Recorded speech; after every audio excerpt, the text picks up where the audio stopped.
Hi, we're here to overhaul our pantry with Pediatric nutritionist Mandy Sacher, also the author of Wholesome Child. Let's go do it. Thank you, let's go.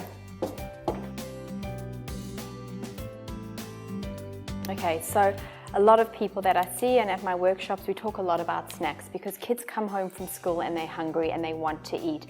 And often if we're busy running around, we don't have something pre-prepared, so we go straight to these little single serving sizes of pretzels or savory rice wheels and look at the ingredients. This, for example, 80% of this is white rice, which has got very little nutritional value when we're looking at fiber or satiating children. Second ingredient in this is maltodextrin, which is another name for sugar.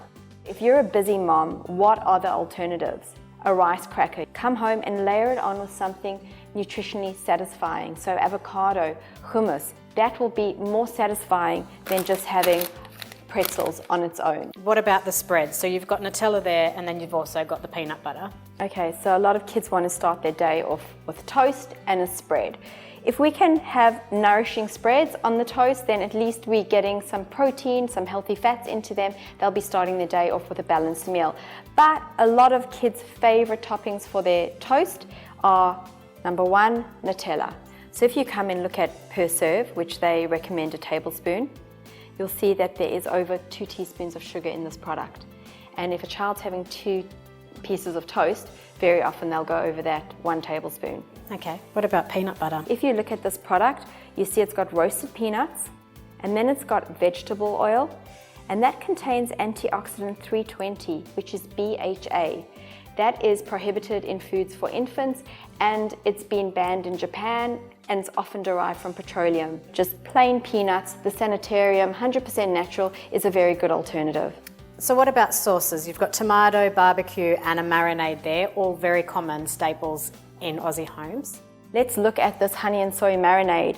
So 1 serving of this contains nearly 3 teaspoons of sugar. And if you're going to use that, you use the whole bottle or half the bottle. Yeah, I never use half of a bottle. I always just throw it all in. Exactly. And so your family in that sitting can be getting 3 to 6 teaspoons of sugar in that meal. Yeah. And you wouldn't think so. Let's talk about tomato sauce. A lot of children love tomato sauce, and there are a few issues with tomato sauce. So in 1 tablespoon, you have 1 teaspoon of sugar. Most kids don't just have 1 tablespoon of tomato sauce. They are just pouring it on there. So they could end up having 2, 3 tablespoons, even 4 tablespoons of tomato sauce. And that's, again, adding another 4 teaspoons of sugar into their diets. The other thing about tomato sauce, it's high in sodium. So they're also getting a lot of salt. Go slow. It's not an all or nothing approach. Look at the ingredients.